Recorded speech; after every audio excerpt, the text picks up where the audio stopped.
It is with it Fuad. You just want, he has them last season, let's be clear, last season you thought he had the moment at Forest, he has the moment at Newcastle, that said Liverpool are serious. You thought he had the moment at Forest, that was like, right, here we go, so you can't get too carried away.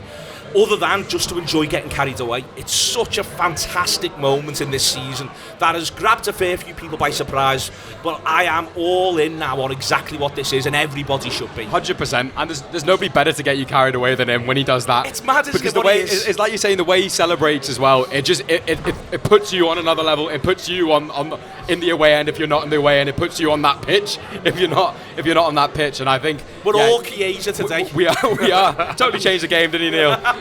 Made the world a difference. But like it is like it's the player you want in those situations. I think the timing of it as well is perfect. You know, people were crying out for him in the Forest game before.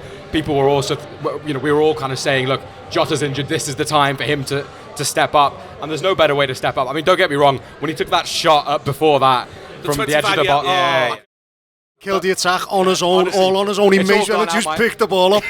Sorry lads, I think this is a bit flat. He had a redemption arc in his head. He knew what was going to happen. He just had to write the script. That was absolutely what it was. He's obsessed with the narrative, isn't he? He loves the story. He's all in on the narrative. Let's be clear, but I think they deserve to win. I think they deserve to win because for 60 minutes in the game, and I'm not saying all of those minutes were consecutive, they're knocking at the door, they're creating good opportunities, they're also creating bad opportunities, they're creating constant opportunities, and they're creating opportunities for opportunities. And Brentford, it's a really good rear guard action. That's what you'd respect them for, and they still managed to hold the threat, so they do deserve to win. The only thing is, they do just sort of blunt themselves as well. So this is why, when it does come, it feels like an absolute bolt from the blue. Yeah, I think just, as you say, there's periods in the game where we're playing really well, we're building pressure and we're on top. But then it sort of felt after the first two subs that we'd got a little bit worse. And you're looking at it thinking, this mightn't happen here. This mightn't happen and we might be a bit fucked here. And so when it does, it's fucking fantastic and it's amazing because you're not expecting it. You don't see it. It's not like you've talked yourself out of it. We've had all that. We've built the pressure, and then they're almost sort of sense a goal. They have a little spell, and you almost think, hang on a minute, we're not a million miles away from hanging on here. And then Darwin turns up. It's a weird thing with the whole game, George, the way Liverpool are playing at the minute, which is I think they're doing a really good job of wearing teams down, but maybe where there's just a bit of learning overstates it, because I don't think for a second the manager doesn't know exactly what he's doing at all times and he doesn't understand this league. But there is a little bit of a thing where sides can hang on against you. Of course. Murillo can be brilliant. He can throw in clearance after clearance.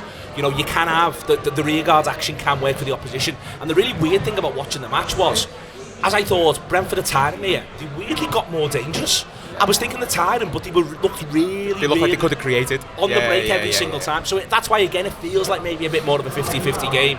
Liverpool have so many shots, and as I say, chances for shots, but they have got to find a way to be a bit more clinical. They have, and I think that comes from several things, but the main thing that it comes from, and the fact that we get the 2 goals in the end, is because we've got a focal point in the attack, and we needed it all game. We missed it all game. We missed. There was a space in the centre. Diaz is trying to do bits. Diaz is trying to alternate. Diaz is trying to switch with Gakpo on the left to do different things. As soon as we've got a focal point in the attack, we go in and score goals, and the number 9 does it. So there is a learning for the manager there. I think he's trying experimenting. He's trying different things, and it's making us maybe a little bit predictable, a little bit easier to defend against. And yet we've got a Jack in the box Darwin who comes on, creates absolute havoc. And yet he had this mad moment where he took a ball that wasn't for him, ballooned it over the bar. But the next 2 he just stood in the middle of the goal, took a touch and blammed it in. And that's absolutely sound. Let him do that every week.